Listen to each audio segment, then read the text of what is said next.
জানলার পাশে দাঁড়িয়ে সে ফুপিয়ে ফুপিয়ে কাঁদছে, আমার তো যাচ্ছে ভেঙে বুক।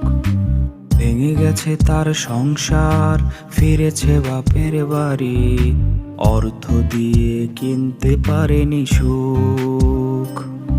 আমি চিৎকার করে কেঁদেছি সে চলে যাবার দিন, একবারও সে ফিরে দেখেনি।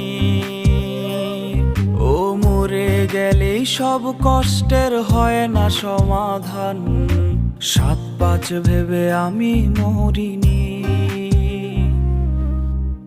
আমি তো কোনোদিনও দেইনি অভিশাপ, তবে কেন হইল এমন হাল? আল্লাহ তুমি সুখের জীবন ফিরায়া দাও তার